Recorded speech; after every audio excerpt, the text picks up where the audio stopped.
नमस्कार मित्रांनो, मनी मॅनेजर्सच्या निफ्टी ॲनालिसिसमध्ये आपले स्वागत आहे।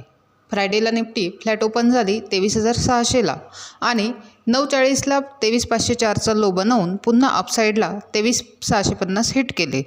त्यानंतर साईडवेज मूव्ह करत डाऊन साईड मूव्ह घेतली आणि साधारण 12:15 नंतर निफ्टीने 23,550 ब्रेक केले आणि 23,450चा लो बनवला।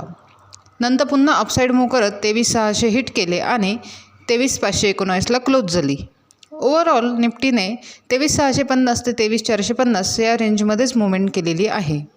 आपल्या ॲनालिसिसप्रमाणे 23,650 ते 23,550 हा नो ट्रेडिंग झोन होता आणि साधारण 12:30च्या सुमारास निफ्टीने 23,550 ब्रेक केले आणि 450चा लो बनवला, म्हणजे जवळजवळ 100 पॉईंटची मूव दिलेली आहे।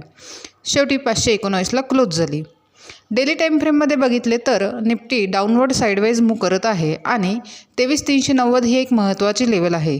ती जर ब्रेक झाली तर निफ्टी पुन्हा 22,970पर्यंत जाऊ शकते। तसेच अपसाईडला एक ट्रेंड लाईन बसत आहे, ती जर ब्रेक झाली तर निफ्टी पुन्हा 23,870 हिट करू शकते।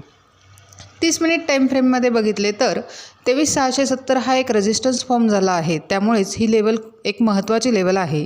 ती जर ब्रेक झाली आणि 15 मिनिट निफ्टी सस्टेन राहिली तरच अपसाईड मूव्ह होऊ शकते। आता उद्यासाठी 5 मिनिट टाईम फ्रेममध्ये बघितले तर 23,670 आणि 23,400 या दोन महत्त्वाच्या लेवल्स आहेत।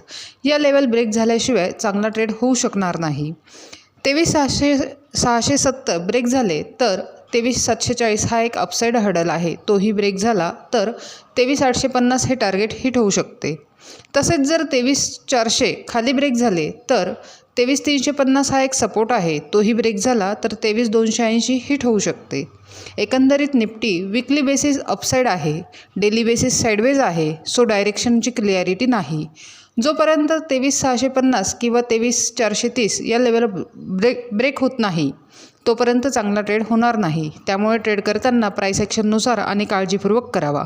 तसेच 23,650 ते 23,430 हा नो ट्रेडिंग झोन असणार आहे।